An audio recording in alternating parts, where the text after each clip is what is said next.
Mr. Speaker, last night the Rules Committee reported a rule to refer H.Res. 503 to the Committee on Homeland Security and Judiciary. H.Res. 503 lays out articles of impeachment against President Joe Biden for his failure to secure the southern border of the United States.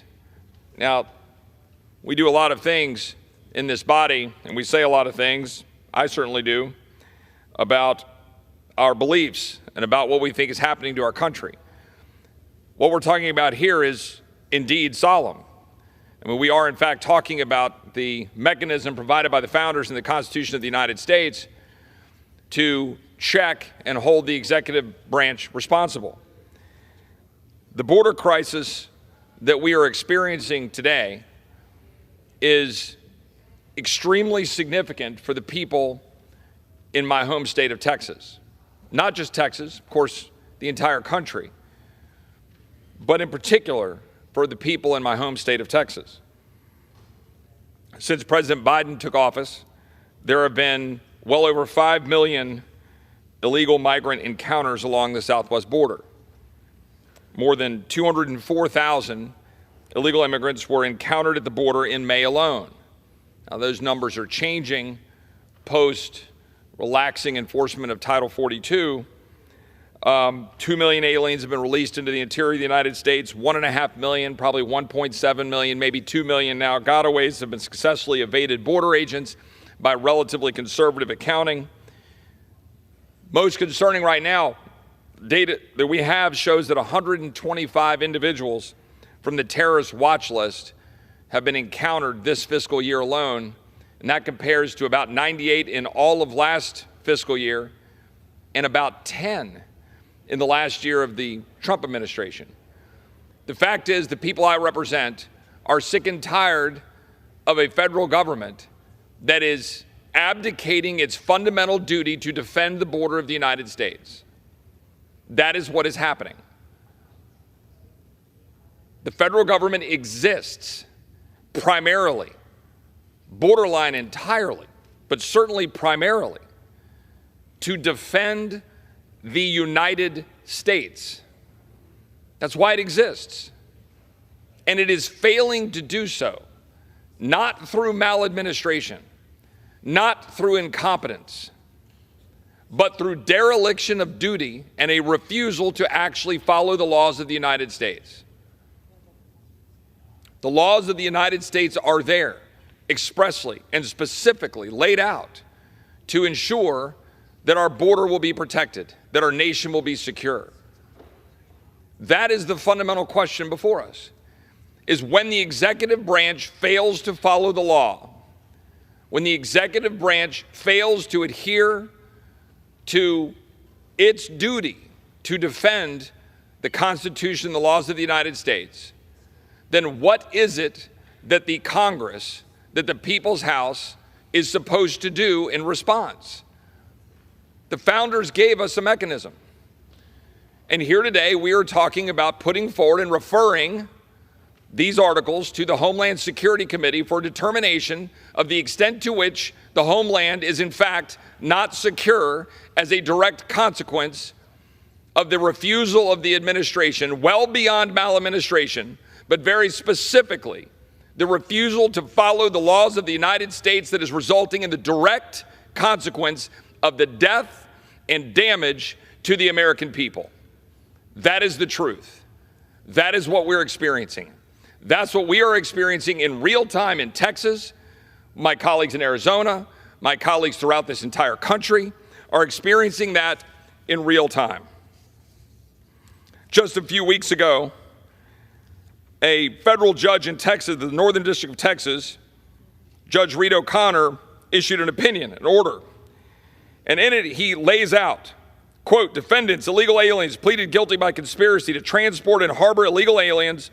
The sentencing information shows that on behalf of the Juarez cartel, defendants participated in an alien smuggling conspiracy. The smuggling organization charged $10,000 to smuggle an adult illegal alien to the United States and between $12,000 to $14,000 to smuggle a child illegal alien.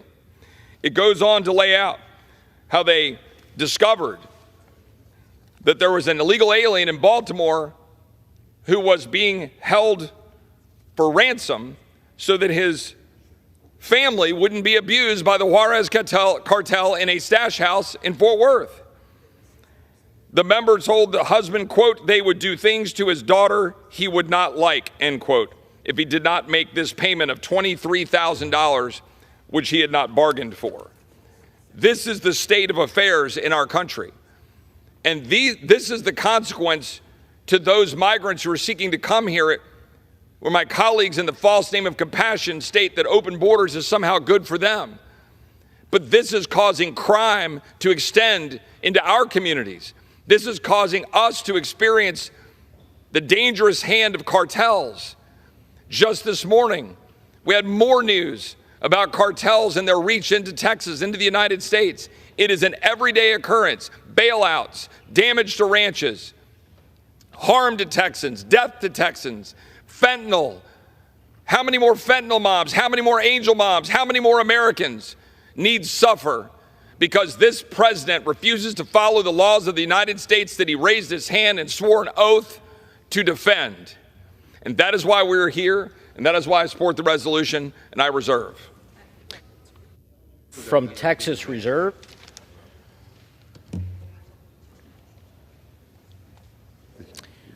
I would say the members should reserve in using the personalities for the president.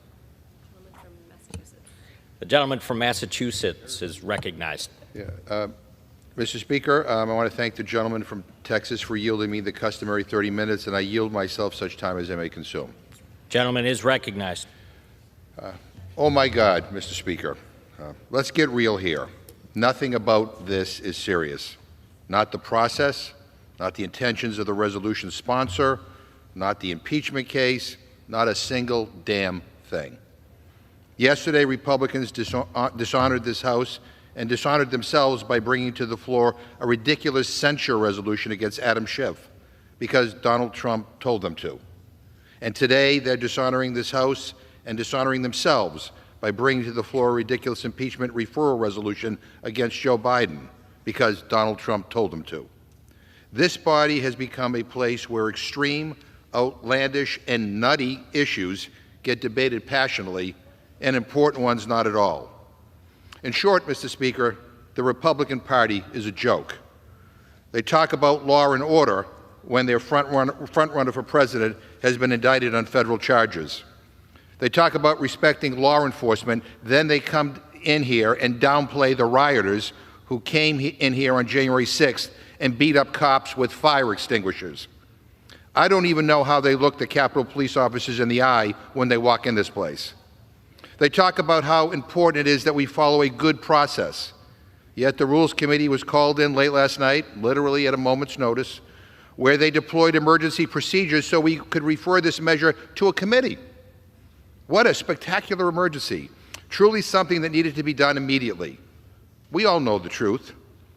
The real emergency here was that the Georgia wing and the Colorado wing of the MAGA caucus got into a fight right over there on the House floor about who gets to impeach the president first. The truth is that Speaker McCarthy has lost control of this House, and it is being run by the MAGA fringe. This is nuts. Kids get shot in their classrooms. Nothing. Environmental disasters destroy entire communities. Nothing. Our air is clogged with smoke because half the northern hemisphere is on fire due to climate change. Nothing. But when the MAGA wingnuts say jump, Speaker McCarthy says, how high? According to news reports, it sounds like this resolution sponsor is dictating to the Speaker which committees bills should be referred to, when he should put legislation on the floor, and how he should run this House. That's who's in charge here, the MAGA extremists. And frankly, they can try to impeach Joe Biden all they want, but all they are doing is impeaching themselves and making a mockery of this place while they're at it. I get it. They don't like that their cult leader, Donald Trump, will go down in history as one of the worst presidents we've ever had. They don't like that he was impeached twice and had a bipartisan conviction vote in the Senate. They don't like that Democrats tried to hold him accountable for trying to extort President Zelensky, who is now trying to defend himself from Putin. They don't like that Congress tried to hold him accountable again, this time for trying to overthrow the government on January 6th. They don't like that he had nuclear secrets in his bathroom and in his desk and God knows where else, and waved them around like it was nothing. And you know what? They don't like themselves for having to stand by him time after time and defend his lies. Now, I know many of my Republican colleagues say in private what they're not willing to say here in public, which is that they think this is an embarrassment. But still, they are here on the floor defending a three-time loser, sexual abuser, ex-president that has been indicted more times than he's been elected. It is pathetic.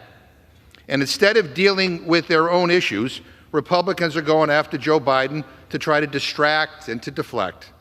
House Resolution 503 claims President Biden is intentionally facilitating a complete and total invasion of the southern border. This resolution claims that foreign cartels have complete control of our border. Seriously? It's insulting to the Border Patrol agents that they claim to support, the ones who put their lives on the line every single day. And by the way, just to talk facts for a second, and which I know my Republican friends hate to do, since the end of Title 42 on May 11th, unlawful entries along the southern border have plummeted. As of June 6th, Custom and Border Protection has reported over 70% fewer encounters between points of entry or unscheduled encounters per day. Fentanyl seizures have increased under the Biden presidency. To make that clearer for my friends across the aisle, that means more fentanyl is getting picked up at the border before it makes it onto our streets. I mean, they are attacking Joe Biden for stopping more fentanyl. It makes no sense. No, they would rather talk about building a stupid wall along our southern border that they know won't work, or about the non-binding resolution they put on the floor this week that demonizes migrants but does nothing to fix our immigration system. I mean, they have a policy disagreement with President Biden, and their first impulse isn't, let's pass an immigration bill. Their first impulse is to impeach him. Our founding fathers must be rolling over in their graves. But they're doing this all so they can distract from the fact that Donald Trump stole top secret information and stored it in his bathroom, showed highly classified Iran attack plans to people, and bragged about stealing classified government documents on live TV. Trump is the legitimate national security risk. Don't come to us with this phony BS about how President Biden is the reason we have a crisis at our southern border. Republicans can yell and scream all they want. They can rant and rave so that they get on Fox News tonight. It doesn't make them right. And it's doing untold damage to this institution. They have no respect for the traditions of this House. It is grotesque, it is embarrassing, and it is shameful. We aren't debating matters that help or uplift people. Rather, we're debating garbage to make Trump happy. It's cowardly and it's sickening. What we have here is a joke, just like the Republican majority, which is clearly going to be a temporary majority. And with that, Mr. Speaker, I reserve my time. Gentleman from Massachusetts reserves. Gentleman from Texas is recognized. Mr. Speaker, I would just note that this morning, Texas DPS troopers arrested a Gulf Cartel operative in the Rio Grande Valley, moving smugglers across the river, having paid $1,000, moving 5 illegal immigrants into the United States. This is somebody that had been affiliated with a dangerous cartel. It's happening every day to the state of Texas because this administration refuses to do its job, and I yield 6 minutes to my friend from Colorado, Ms. Boebert. The gentlewoman is recognized for 6 minutes. Mr. Speaker, I rise today in support of my impeachment bill that will hold Joe Biden accountable for the dereliction of one of his most basic duties and allowing an invasion to take place across our southern border that has compromised the safety and security of the American people. With the passage of House Resolution 529 today, the House is taking historic action. For the first time in 24 years, a House Republican-led majority is moving forward with impeachment proceedings against a current president. This bill allows impeachment proceedings to proceed through the traditional institutional channels by building a body of evidence at the committee level through the committees on Homeland Security and the judiciary, reporting out impeachment based on the evidence, and then the House adopting a resolution so that when a trial occurs, in the Senate, there is an existing evidentiary record to rely upon when holding President Joe Biden accountable. Since his first day in office, President Biden has trampled on the Constitution through his dereliction of duty under Article 2 to take care that the laws be faithfully executed. Instead of enforcing our immigration laws, he has lawlessly ignored them and released more than 2 million illegal aliens into the interior of the United States without any enforcement mechanism to ensure that they appear in immigration court. His actions and open borders agenda demonstrate that he has no intention of enforcing our current immigration and border security statutes on the books. Rather, he is deliberately making a mockery of the rule of law by ignoring congressionally enacted statutes. Joe Biden is threatening our constitutional republic's sacred separation of powers. The National Border Patrol Union even noted that the leadership of the Biden administration are, quote, straight up liars. They even said, quote, we'd say they should be ashamed, but that implies they have a conscience. And this is the most corrupt administration in U.S. history, end quote.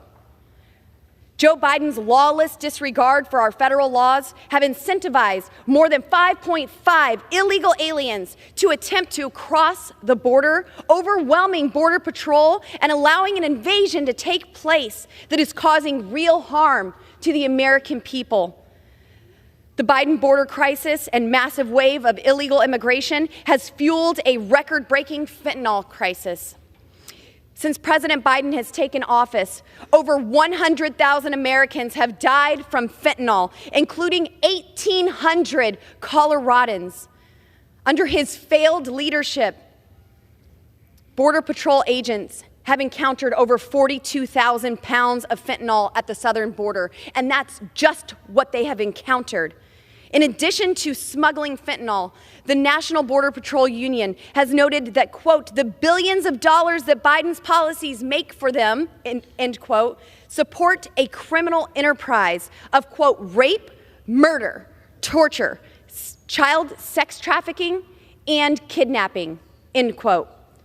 That is enough fentanyl to kill every American 28 times over. Innocent children are dying from fentanyl overdoses, and the devastation this deadly drug is causing to families and communities cannot be overstated. President Biden's decision to cede operational control of the southern border to criminal cartels have endangered our national security. In just the first few months of fiscal year 2023, Border Patrol has already caught 125 people on the terrorist watch list trying to sneak into our country. President Biden's lawlessness is threatening the very fabric of our constitutional system. Under the founders' carefully crafted plan, Congress has the legislative power to pass the laws, and the president has the executive power to enforce the laws. The president does not have the power to arbitrarily overturn laws or refuse to enforce the ones he philosophically opposes. Rather, he is under a strict duty to take care that the laws of the United States are enforced. If a law is to be modified or overturned, only Congress has such power, not a rogue president taking unconstitutional unilateral action. By nullifying our immigration and border security laws through a systematic lack of enforcement, President Biden has not only threatened the lives of countless Americans with his fentanyl crisis and increased crime, he has threatened the very foundation of our separation of powers. When a president tramples on the Constitution and ignores the laws on the books, it is Congress's solemn duty to restore our constitutional balance through articles of impeachment. Congress's power of impeachment was meant as the ultimate check and balance of the president. The founders hardwired this important accountability mechanism into our Constitution for such a time as this, to stand with the forgotten men and women across America who are suffering from Biden's record-breaking fentanyl crisis, to take action to secure the border and to protect our constitutional separation of powers. Every member should vote to hold President Joe Biden accountable. Mr. Speaker, I yield. Gentlewoman yields back. Gentleman from Texas reserves, and the gentleman from Massachusetts is recognized. Wow, Mr. Speaker, that was a lot. Gentleman begins. Members are reminded to refrain from engaging in personalities towards the president. Thank you, Mr. Speaker. Gentleman is recognized. That was an awful lot, and I would be here. I don't have enough time to respond to all the inaccuracies that were just stated. But let me ask unanimous consent to insert into the record an article from Newsweek entitled, "Fentanyl Surge Started and Peaked Under Trump Despite GOP Blaming Biden." And I also, Mr. Speaker, I want to talk about this accusation about open borders. Mr. Speaker, I don't know how many times we need to say it, but the United States does not have open borders. We didn't have open borders under Trump, and we don't have open borders under Biden. And even the conservative Cato Institute knows that. So please, let's stop incorrectly saying that our country has open borders. We do not. And I ask unanimous consent to insert into the record an article published by the Cato Institute entitled, "Biden's Border Policy is Not Open Borders." Without objection. And let me just read an excerpt from the article. This is from Cato. "Practically since his first week in office, President Joe Biden has faced repeated criticisms from Republicans and some Democrats that his border policy amounts to open borders. This criticism is not simply inaccurate. It is unhinged from reality in a way that distinguishes itself from normal political hyperbole. Indeed, U.S. immigration policy is effectively closed borders, and Biden's immigration policies and goals are largely the same as those of President Donald Trump. President Biden has not suddenly ended America's immigration prohibition and opened up U.S. borders to almost anyone who wants to come in, as was largely America's immigration policy from 1776 to 1924. Instead, he has a far more vigorous enforced immigration prohibition than the law requires, narrowing the few exceptions to the universal ban on legal immigration. I point this out because this is crazy what is being talked about here on the House floor. This is not about a policy disagreement. If it was, maybe my friends would actually pass a bill that had an alternative policy. The bill that they brought up on immigration this week was a bill that was a non-binding resolution. It did nothing. It was just their opinion. It expresses the sense of Congress. It was a nothing burger. But if they wanted to, they would legislate in a way that would change our policy. But that's not what they want to do. This is about protecting Donald Trump. Donald Trump says to them, jump, and they ask how high. That's what this is about. This is about covering up for the former president. It's about deflecting from the former president's criminality, the 37 felony counts that he's been indicted on, and I don't like it. But unfortunately, that's who he is. Mr. Speaker, I'm happy to yield 3 minutes to the gentlewoman from Pennsylvania, a distinguished member of the Rules Committee, Ms. Scanlon. Gentlewoman is recognized. Thank you. I cannot overstate the solemnness and sadness that I feel right now. To see the House so debased by the invocation of our most grave constitutional duty, impeachment of a president, should disturb every patriotic American. Just 49 years ago, Barbara Jordan, the great Congresswoman from Texas, invoked the solemnity with which any serious member of Congress must approach our duties, and particularly the circumstances under which we should consider impeachment. That solemnity has guided the majority in this House in recent years as we have tried to navigate an extraordinarily tumultuous time in service to our nation and our constituents, a time in which we've seen a rogue former president run roughshod over the guardrails of democracy and decency, compromising our national security and disparaging the courts, the free press, law enforcement, Congress, and anyone who would try to hold him accountable. During that time, we impeached former President Trump twice, but we did so based upon a careful and close study of law, history, our Constitution, and rigorous fact-finding, as well as consideration of the impact upon our country. And we prayed for guidance to discharge our duties to our country and our constituents and our Constitution with fidelity. And today, as we confront this deeply unserious effort to impeach a president to serve partisan political posturing and political profiteering, I have to return to the words of Barbara Jordan. She cautioned, "Common sense would be revolted if we engaged upon this process for petty reasons. Congress has a lot to do: appropriations, tax reform, health insurance, campaign finance reform, housing, environmental protection, energy sufficiency, mass transportation. Pettiness cannot be allowed to stand in the face of such overwhelming problems."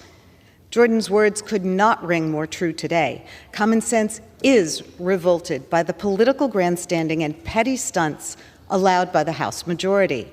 Days on end wasted catering to the whims of an extremist minority. We are marking 6 months of one of the least productive Congresses in history. Under the control of this MAGA majority, we've made no progress in addressing the most pressing issues facing Americans, whether gun violence, hunger, opioid abuse, housing, immigration, health costs, tax reform, or the environment. So I must oppose both this rule and the resolution because, in the words of Congresswoman Jordan, my faith in the Constitution is whole. It is complete. It is total. And I am not going to sit here and be an idle spectator to the diminution, the subversion, or the destruction of the Constitution. I yield back. Gentlewoman's time has expired. Gentleman from Massachusetts reserves, and the gentleman from Texas is recognized. Thank the Speaker. I'm moved by the references to solemnity after the chanting on the floor of the House yesterday for 5 minutes, disrupting the Speaker of the House for carrying out his duties. I find it extremely moving. Also moved by the references to how we have not passed legislation, despite the fact that we passed H.R. 2, the most impactful border security legislation that's been moved off the floor of the House without a single Democrat vote, because they're ignoring what the administration is doing to the state of Texas, to migrants, and to the security of our country. And I'm moved by the concerns for climate change, which I'm sure will assuage the angel moms and the fentanyl moms who have lost loved ones, and the 72,000 Americans dead from fentanyl because my colleagues on the other side of the aisle and the President of the United States refuses to secure the border. I yield 2 minutes to my friend from Arizona, Mr. Crane. Thank you, Congressman Roy. Gentleman from Arizona is recognized for 2 minutes. Mr. Speaker, I come to the floor today in support of the rule to consider Representative Boebert's articles of impeachment against the President of the United States before the House of Homeland Security Committee. Under Article 2, Section 2 of the U.S. Constitution, the document Joe Biden swore an oath to defend, the President of the United States is charged with serving as the Commander-in-Chief, defending the nation against threats, and ensuring the safety and security of all American citizens. Joe Biden has utterly failed to fulfill his responsibility to we the people. Our southern border faces a daily barrage of illegal aliens, human trafficking, and deadly fentanyl. It's an outright invasion, and Joe Biden is not only letting it happen, he's encouraging it. Back in 2019, Joe Biden, during his presidential campaign, said this: "We're a nation that says, you want to flee and you're fleeing oppression, you should come." He invited this invasion by sending up a flare and signaling that anyone from anywhere could come and exploit and abuse the American homeland. Now, 2.5 years later, the Biden regime, we're seeing the effects of his complete dereliction of duty. Since he took office, more than 1.5 million illegal aliens have evaded apprehension. In FY22 alone, 150,000 unaccompanied children crossed by themselves. This fiscal year, nearly 100 members of the terror watch list have been incentivized to cross so far. And I remind the people of this House that it only took 19 individuals to commit the attacks on 9/11. Tons of fentanyl have poured across the border, with more than 17,000 pounds coming across since just October 2022. Gentleman's time has expired. Gentleman's yield. Joe Biden is the patriarch of a perverted and corrupt political dynasty who is more interested in profiting off his position than protecting our nation. His time in the Oval Office has been a disgrace, and he deserves to be impeached, which is why I support the passage of this rule. Thank you. Members are reminded to refrain from engaging in personalities towards the president. The gentleman from Texas reserves. Gentleman from Massachusetts is recognized. Mr. Speaker, I ask unanimous consent to insert in the record an article from PolitiFact entitled, "Are Biden's border policies to blame for fentanyl deaths? Experts say no." Fentanyl deaths in the U.S. were rising before Biden took office, and in fact, he's intercepting more fentanyl than the previous administration did. And I think we need to have the Republicans get their facts straight. Without objection. The other thing I want to point out to my friends, maybe they need to read their history books or read the Constitution, but impeachment is about high crimes and misdemeanors. It's not about policy disagreements. And, Mr. Speaker, it is clear that Republicans would rather the American public pay attention to anything, literally anything, other than the latest charges that their leader has been slapped with. I ask unanimous consent to insert into the record an article from the Washington Post entitled, "Here are the 37 charges against Trump and what they mean." I would like to insert Without this. Objection. I'd love to insert in the record the entirety of the charges, but apparently I'm told it's too long to be able to be put in the congressional record. But let me say a couple of things. Trump is charged with 31 counts of violating a part of the Espionage Act that bars willful retention of national defense information by someone not authorized to have it. And he is basically charged with, among other things, conspiracy to obstruct justice, tampering with grand jury evidence, concealing evidence in a federal investigation, and false statements. Mr. Speaker, I get it. If I were them, I would want to talk about anything other than that, but those are the facts. And no matter how you want to distract and deflect, the American people are not going to ignore what I believe will ultimately prove to be criminality of the former president. Mr. Speaker, I'm now happy to yield 2 minutes to the gentleman from Mississippi, Mr. Thompson. Gentleman is recognized. Thank you very much, Mr. Speaker, and I appreciate the gentleman from Massachusetts giving me the time. Mr. Speaker, this resolution is simply the latest attempt by extreme MAGA Republicans to distract from the legal peril facing their twice impeached, twice indicted party leader. This cynical resolution has nothing to do with border security. It does nothing to stop fentanyl deaths, and it has nothing to do with the constitutional law. Extreme MAGA Republicans hope for chaos at the southwest border when Title 42 pandemic restrictions ended. But migrant encounters last month actually decreased 15%, according to Customs and Border Protection. Now, since MAGA Republicans have no policy solutions, they are attempting a backdoor maneuver to advance a baseless impeachment of President Biden, something they openly admitted they wanted to do from day one.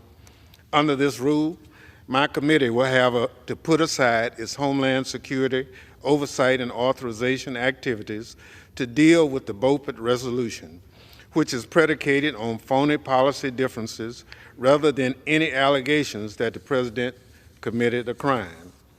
Let that sink in. The House Homeland Security Committee is going to become a venue for a political presidential impeachment.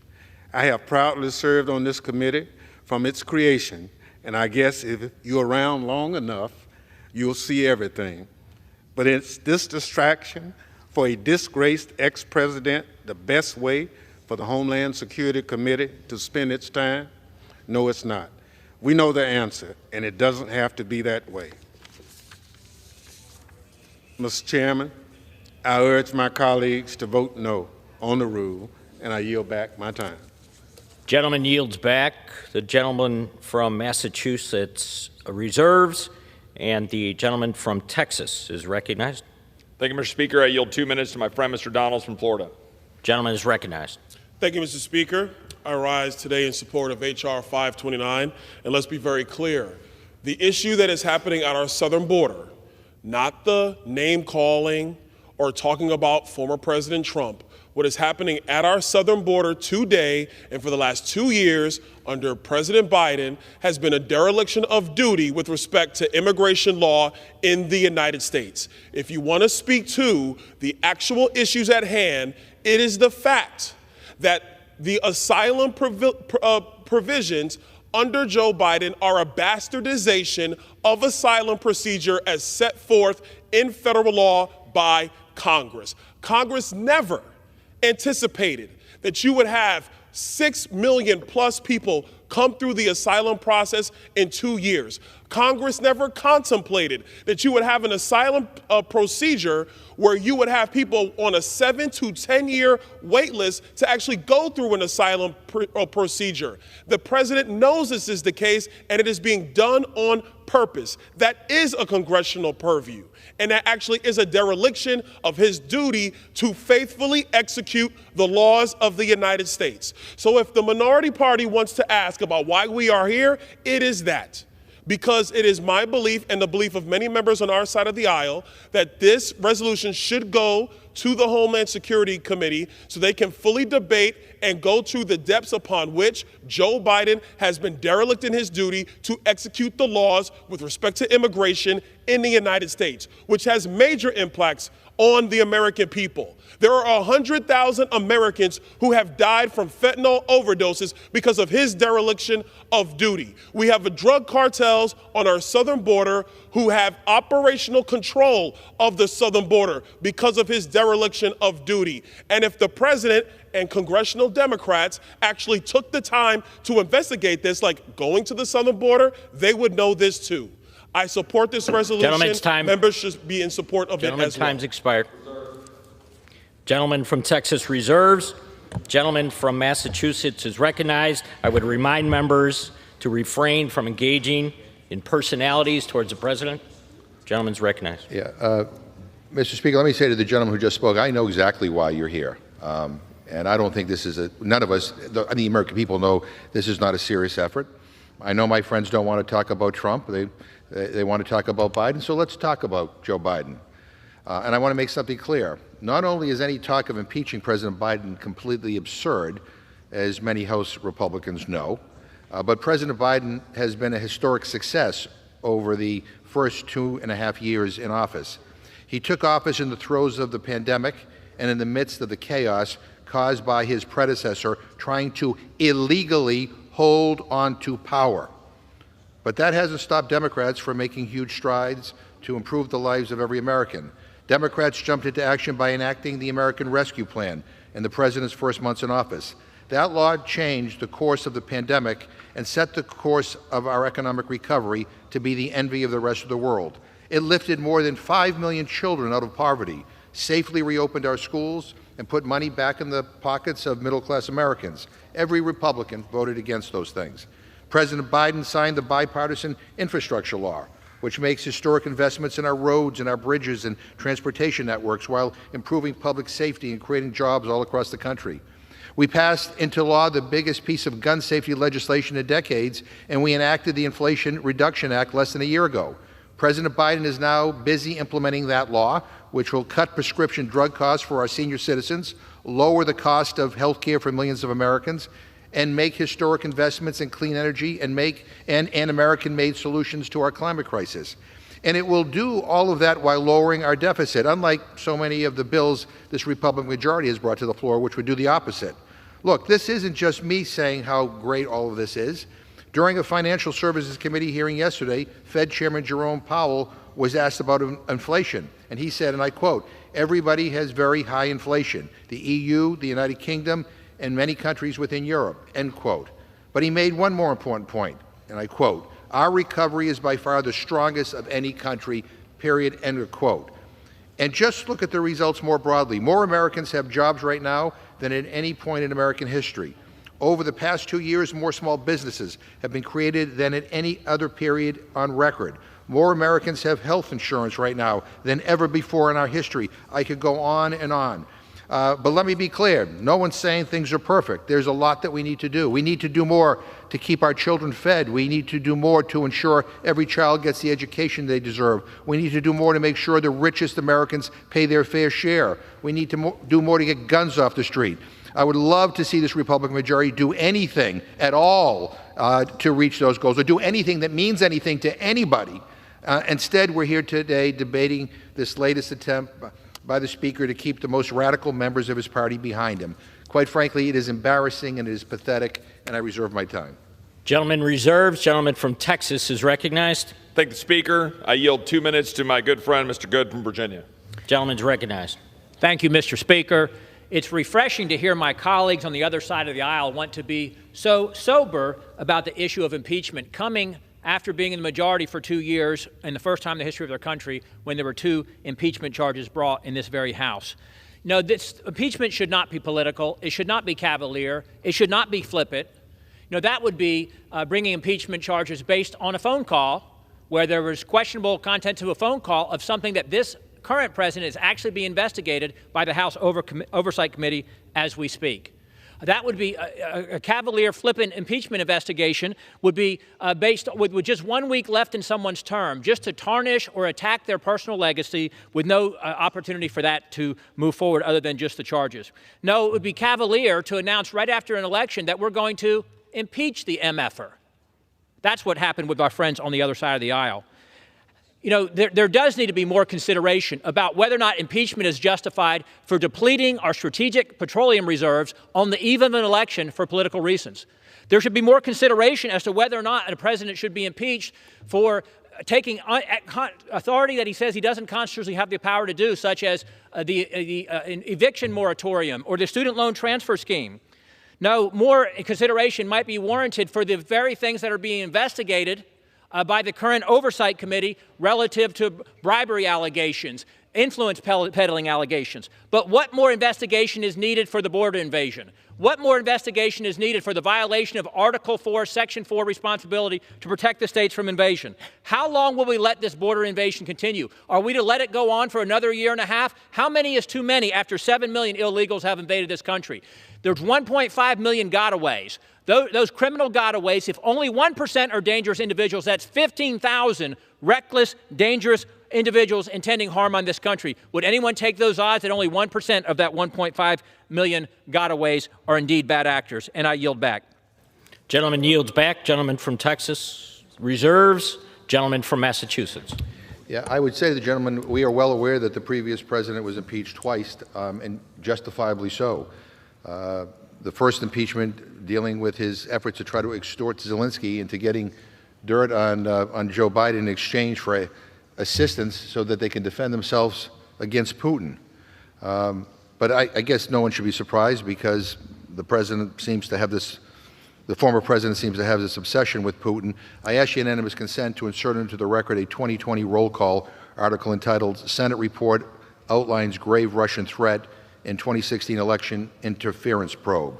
Without objection. And despite the former president's repeated claims that Russian interference in our 2016 election was a Democratic hoax, a bipartisan Senate investigation report released in 2020 made clear that there were extensive communications between senior Trump officials and people with strong ties to the Kremlin. Senator Marco Rubio, last time I checked he was still a Republican, said, and I quote, "We found irrefutable evidence of Russian meddling," end quote. The report is damning. The facts are clear. Russia interfered in that election. The second impeachment was really in response to what happened here, and everybody saw what happened here. A violent mob broke into this Capitol. 140 Capitol Police officers were injured. They destroyed property, sacred property in this building. They tried to overturn a legitimate election. They attempted an insurrection. And I was in the chairs, one of the last people off the House floor. I saw some of my Republican colleagues here hiding and cowering behind Capitol Police because they were afraid of what was going on that day, and now they come to the floor and say nothing happened. It was a perfectly wonderful day, a typical day of tourism at the Capitol. It is disgusting at the revisionism that we see here. So you're damn right he got impeached a second time. He deserved to be impeached. If that's not an impeachable offense, I don't know what is. With that, I reserve my time. Gentleman reserves. Gentleman from Texas is recognized. I will yield 2 minutes to my good friend, Mr. Biggs from Arizona. Gentleman is recognized. I thank you, and I thank the gentleman for yielding.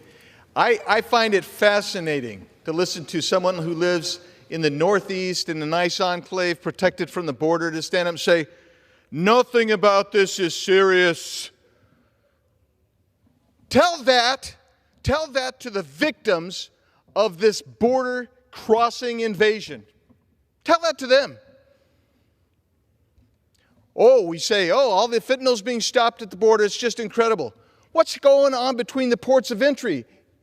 Sure, we catch it at the ports of entry. Why? We have massive amounts of resources there. Between the ports of entry, wide open spaces. Last time I was down there, when was the last time you were there? I go down often. I live in Arizona. I get down to the border. Last time I'm there, we're driving along. We don't see Border Patrol for miles. But you know what we come upon? 21 individuals. There's no town. There's no village. We ask them, how'd you get here? The coyotes dropped us off and told us, keep walking north. In that group, 2 babies under the age of 1 year. I'm telling you, this is a result of the dereliction of duty that has put this country in jeopardy. And that's why this needs to go to the Homeland Security Committee so they can further investigate this. That's why it needs to be there. Laugh if you will, because that's the reality. You don't appreciate the seriousness of this, the gravity of it. Laugh at it if you will. But you get to go to the angel families and explain to them why their kid or their member of their family was killed by an illegal alien who came into this country. You get to go to the parents. You get to go to the parents of individuals who've lost their lives due to the fentanyl that you apparently claim is all being interdicted. It's dangerous. We've got terrorists. We've got criminal gang members coming in. Yield. Gentleman reserves. Gentleman from Massachusetts. Reserve, Mr. Speaker. Gentleman reserves. Gentleman is recognized. I yield 2 minutes to my good friend, Mr. Norman from South Carolina.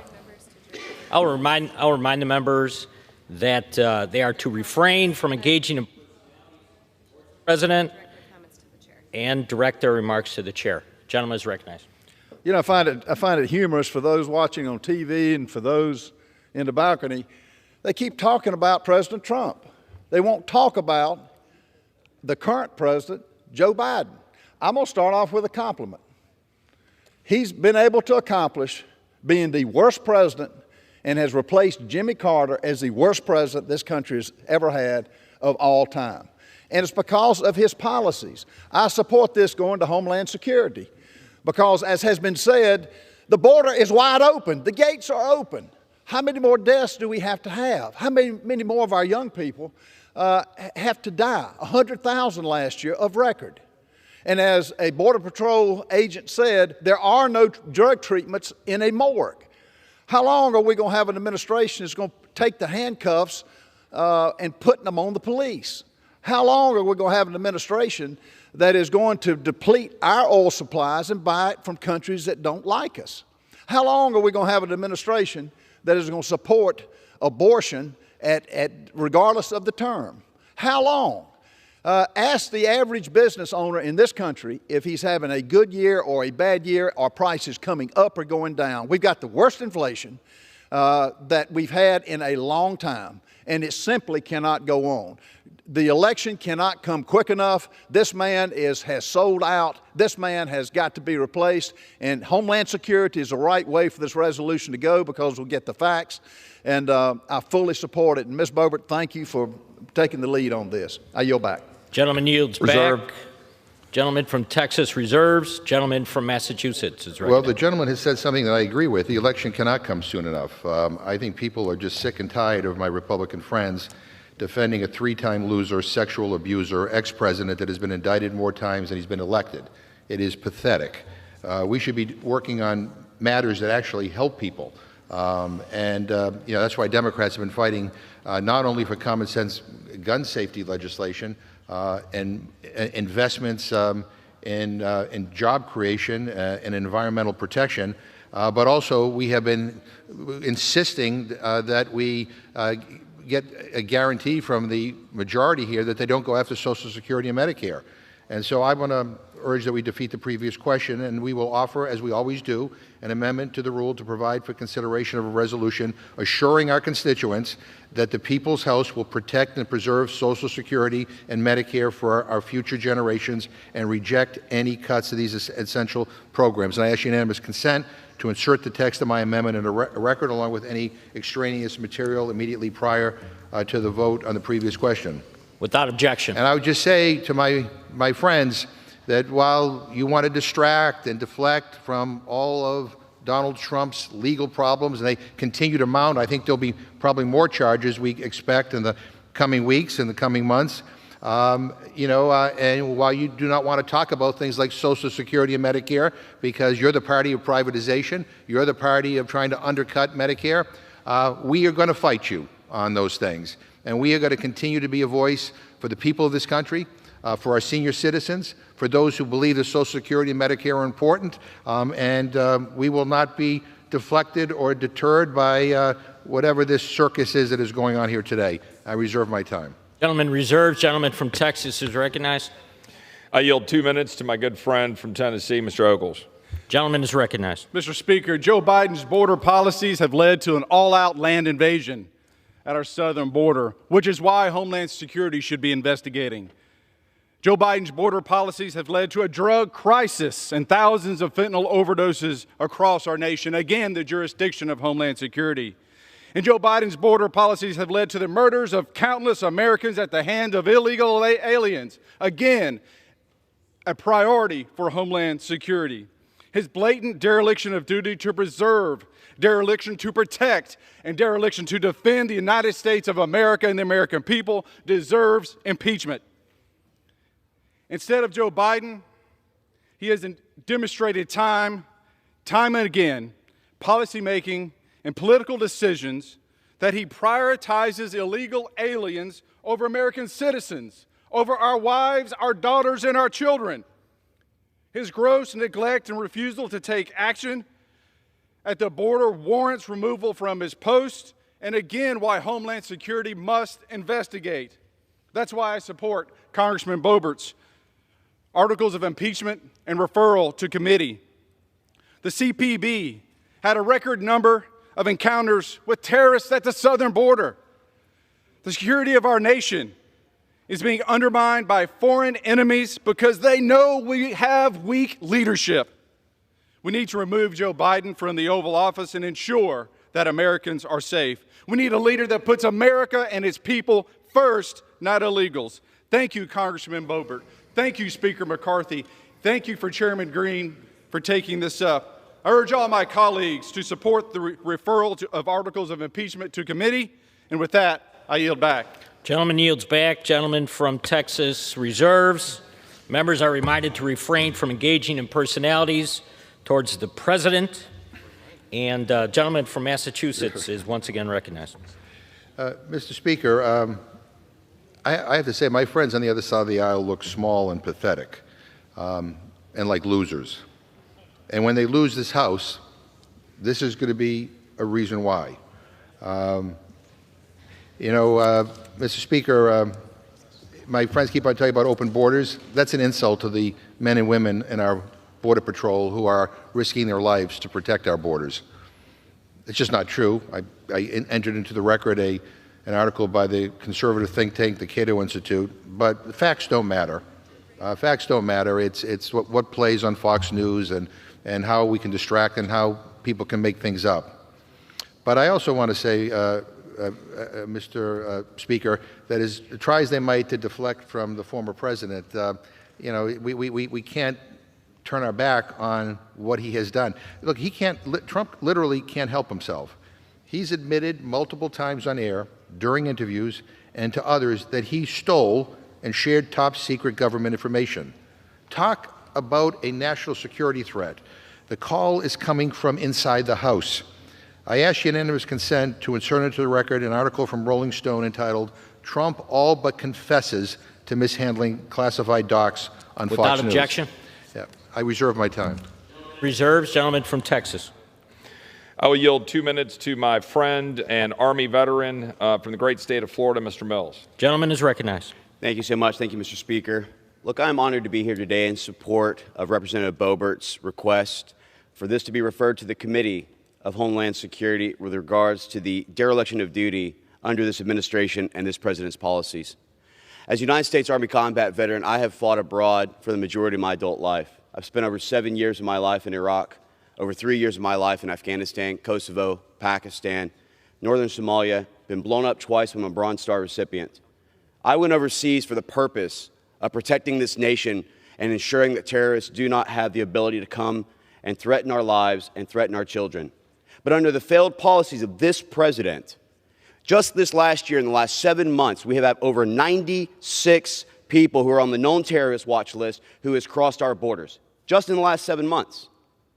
Now, I would love to know from this president and from everyone else here, why did my brothers go and die in the thousands? Why did we waste 20-plus years of our lives fighting terrorism? Why did we go ahead and botch the Afghan withdrawal and leave our allies behind if we were just going to open our borders anyway to them? Tell me why it was that we were going to vote to fight in these wars to protect this nation when this president and his failed policies was going to do nothing but open our borders up to the terrorists who are coming across daily. We will see another 9/11 type attack if we continue this type of unsafe policy and we do not get a hold of this right now. With that, I yield back. Yields back. Gentleman from Texas reserves. Reserve. Gentleman from Massachusetts. Mr. Speaker, I just want the record to reflect that the previous president of the United States supported an insurrection to basically steal the election. And my friends think it's funny, but I will tell you this. Laugh in the face of the Capitol Police, 140 of them who were injured. People lost their lives. And that's the best you can do, is laugh about what happened that day? I mean, that is disgusting. Mr. Speaker, I reserve my time. Gentleman reserves. Mr. Speaker, prepared to close. We'll remind all persons in the gallery that they are here as guests of the House and that any manifestation of approval or disapproval of proceedings is in violation of the rules of the House. Gallery will be. Gentleman from Texas. Prepared to close. Reserve. Gentleman reserve. Mr. Speaker, how much time do I have remaining? 4 minutes remaining. Okay. I'll yield myself to remaining time, Mr. Speaker. Gentleman is recognized. Mr. Speaker, we are now in week 3 of an ongoing temper tantrum by the radical right because they didn't get to cause a catastrophic default. First, they ground the House floor to a complete halt, and now they're jumping over each other to circumvent regular order and diminish this institution in order to look as extreme as their most fervent supporters. What's getting lost in the meantime is any legislation that would actually help the American people. We could bring more jobs back to America. We could expand the middle class and further fight inflation. We could provide every student with the opportunity to receive a quality education. We could ensure every patient has access to affordable and quality health care. We could make sure every single person has a roof over their head and food on the table. We could do more to keep our communities safe. We could invest in mental health and substance abuse programs. We could fund projects that will make our air cleaner and our water purer. We could pass a bipartisan immigration bill if it's such a big issue to my friends on the other side of the aisle. There is so much we could do if given the chance. But this Republican majority is clearly far more concerned about scoring political points than they are about making life better for everyday Americans. And because the Speaker is not in control of this chamber anymore, they are wasting the House's time with a debate on whether to send this extreme MAGA resolution to an extra committee instead of just voting to table it. And one final word from my Republican friends, Mr. Speaker. Everything that Donald Trump touches fails. This guy has a reversed Midas touch. Trump casinos, Trump University, Trump steaks, Trump vodka, Trump hotels, and now the Trump Republican Party. We can't let him destroy our democracy or this institution. As my mother says, it's never too late to do the right thing. I urge a no vote on this ridiculous, pathetic rule. With that, I yield back my time. Gentleman yields back. The gentleman from Texas is recognized for his closing remarks. I thank the Speaker. We're here today not actually talking about the botched exit from Afghanistan that my friend from Florida rightly raises as a massive criticism of this current administration, nor the Biden crime family syndicate that we're now dealing with the son of the President of the United States, nor are we dealing with the weaponization of government against the American people, including Scott Smith in Loudoun County for daring to stand up in defense of his daughter, nor are we talking about the energy production getting killed, leaving people stranded with high inflation, the inability to afford energy, and unable to carry out their lives and prosper. We're here talking about the border. We're here talking about a dereliction of duty. We're here talking about the violation of the fundamental first principle of the executive branch of the federal government of the United States, led by the President, to actually secure and defend the United States of America. All obstructions to the execution of the laws, all combinations and associations under whatever plausible character, with the real design to direct, control, counteract, or awe the regular deliberation and action of the constituted authorities, are destructive of this fundamental principle and of fatal tendency. Washington's farewell address. Energy in the executive power is essential to the protection of the community against foreign attacks. It is not less essential to the steady administration of the laws, to the protection of property against those irregular and high-handed combinations which sometimes interrupt the ordinary course of justice. Hamilton, Federalist 70. Let every American, every lover of liberty, every well-wisher to his posterity swear by the blood of the Revolution never to violate in the least particular the laws of the country and never to tolerate their violation by others. Lincoln, Lyceum Address, 1838. We are here precisely because the Constitution contemplated separation of powers, which are being violated every single day by an executive branch, undeterred. Our job in the House of Representatives is, in fact, to deter the overreach and abuse of authority by the President of the United States, refusing to carry out the laws of the United States in detriment to the well-being, security, and lives of the people of this country. That is our job in the House of Representatives. That is why we are here. That is why I support this rule.